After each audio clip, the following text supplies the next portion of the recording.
So there I am. It's a Saturday night at Florio's, my local Italian pizzeria restaurant I used to work at, and I've just finished the biggest takeaway night in the entire history of the restaurant, and I think that's ultimately where things started for me because I kind of sat there and realized to myself that after working so hard and making so many pizzas and doing so many takeaways that night. I realized that no matter what I did, I would always get paid the same amount of money, regardless of how hard I worked. And ultimately, I think that's really where the feeling of, ambition sort of came to me. My name's Phoenix Floris. I run an outbound call center called Everest. We've made just over 500,000 cold calls across a little over 25 different industries. And I just want to start by talking about my story. Funny enough, from a phone call that I actually nearly ignored. So, when I first started, I was 19 years old. To be honest, I didn't really have too much going on at the time. I started off like most people, where I was a little bit directionless. Had been to college. I had been studying joinery for a couple of years, but I just didn't really feel like it was for me. And, out of the blue, I got this job working as a pizza chef 6 days a week. Anyone that's worked in hospitality knows the struggles of working 6 days a week. Was working, like I said, 6 days a week. My day off was Tuesday, and I was working from 3:30 p.m. all the way up to 10:30 p.m. And I kind of had this feeling of I've been doing it for 2.5 years. Ultimately really enjoyed the job. I liked working there, but I was starting to come to this realization that I was missing, so much of my life, working at this place. I would wake up at like 8 a.m. and from 8 a.m. till 3:30 p.m. I kind of just had nothing to do. All of my friends were busy working 9 to 5 jobs. None of them really wanted to go out on a Tuesday night, which was the only day off I had from the pizzeria. So, I kind of came to this realization that I want to be doing more of my life. And, over the course of a couple of months, I kind of started realizing to myself, like, okay, I want to start knuckling down a bit more, and I think it's time to look into a second job. And it's realized I had that feeling for a couple of months until one of my friends called me out of the blue. And so at the time I say friend, it's like a little bit of a loose term, right? I knew him from school. He was more of an acquaintance that I kind of, saw at the pub a few times. We were kind of friends of friends, but I wouldn't really say we were that close at the time. And no, he called me up just completely out of the blue and said, "Hey, look, I'm starting this call center, and I've called for a few people. To be honest, you're one of like the only people I know that have a good phone voice that I think could genuinely do this job. I know you've got a good work ethic, and I feel as though you've got what it takes to come and work with me." And at the time, I didn't even really know what he did. My friend's name's Ollie, and no, I didn't really understand what it is he did. So he kind of explained to me that he ran a call center, and I asked him, "All right, a call center doing what?" And he said, "Oh, well, making cold calls all day." And it's so funny looking back on it, thinking that at the time I did not even know what a cold call was. I had to get him to explain to me over the phone what is a cold call. And he was like, "Oh, right, so it's essentially like a phone call you make to someone when you haven't spoken to them before, and you're essentially trying to sell them a product or a solution or some sort of business." And I was like, "Oh, like cold as in like cold, like not a warm person because you haven't spoken to them before." And that's kind of when it clicked, and I was like, "Okay, I kind of get it." And he was like, "Yeah, if you think just Wolf of Wall Street." I was like, "Oh, Wolf of Wall Street. Oh yeah, I've seen that movie." And no, that's kind of how it all began. And yeah, I'll be honest, it took some convincing from him at the time. When he first pitched me the idea of, coming into the office, sitting down at a 9 to 5, and, just been sat speaking to strangers all day. I remember the thought that crossed my mind being, wow, I could not think of anything worse. Like, I genuinely could not think of any job I would rather do less than sit at a desk, call people that I haven't spoken to before, and get told no almost every single time until you get your next yes. And it's so crazy to me that I now do that as a career. My job has become doing that very thing. And, it's one of those things. If you ask 99% of people, would they want to make a cold call? They'd have the exact same answer as me, and that's no. No, I don't want to do it.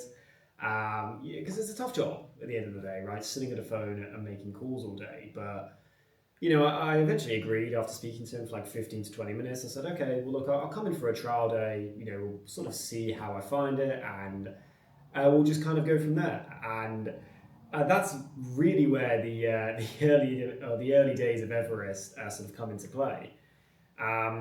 Very different to, the whole operation that we've got going on now. No, me and Ollie started in an office above a barber shop in this little town called Moulton. It's tiny sort of little market town where everyone's main profession is being a farmer or a shopkeeper or any sort of joinery trade or anything similar.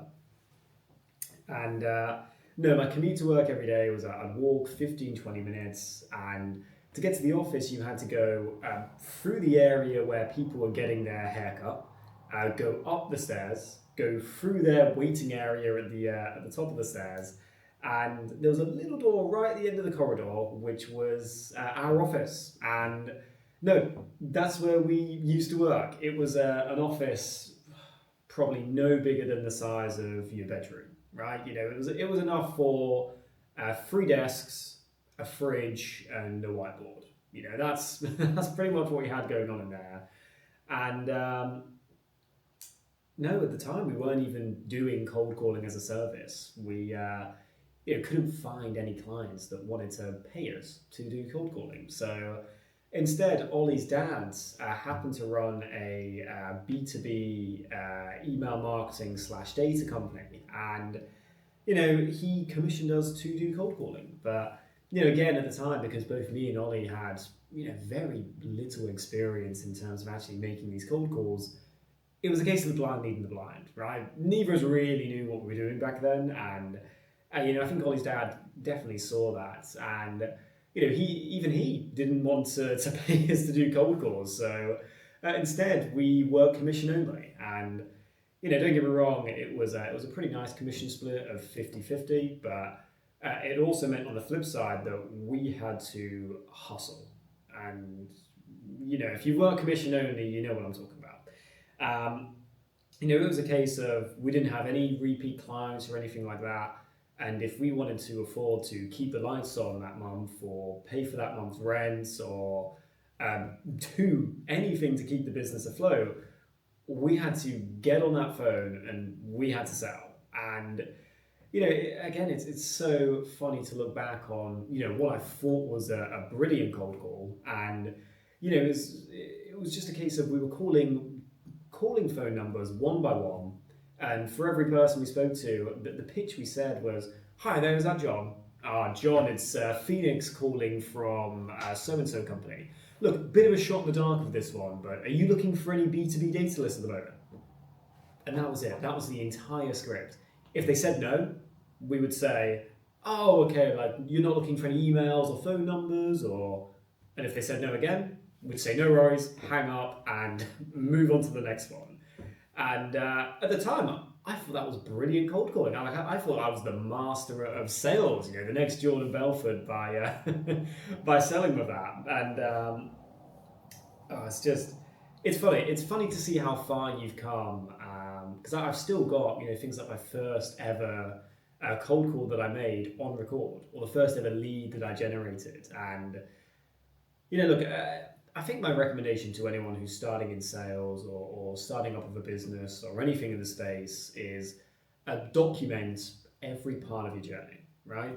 It's so interesting to look back on, some of the insignificant things that you think of when you're first starting out, um, but becomes such a core memory later on.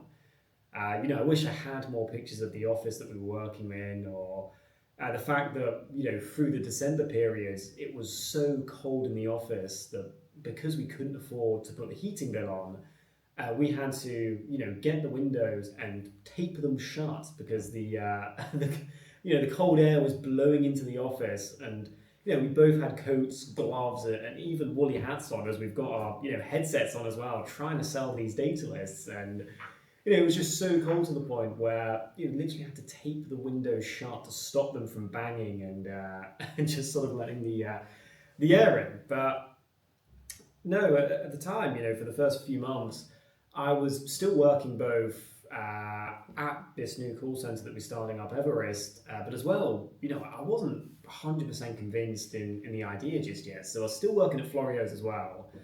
And, I was working from 9 a.m. till 2 p.m. At Everest, and then from 3:30 p.m. till 10:30 at Florio's 6 days a week.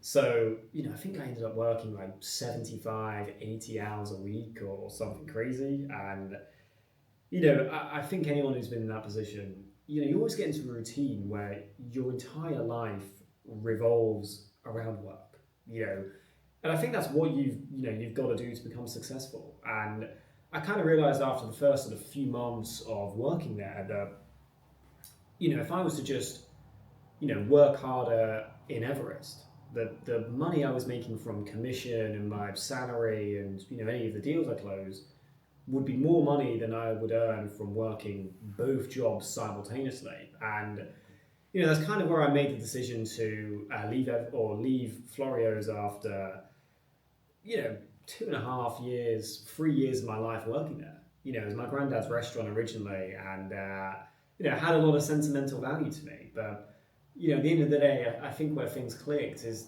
it just goes back to that feeling I had of, I'm never going to earn commission on the number of pizzas I make, or I'm not getting paid £10 a pizza I make, or whatever it is. So why would I continue to work there where for sales, you are directly rewarded for the amount of hard work you put in. And I think after doing that and learning that is a thing where hard work is rewarded, I just can't think of ever wanting to do anything else in my entire life.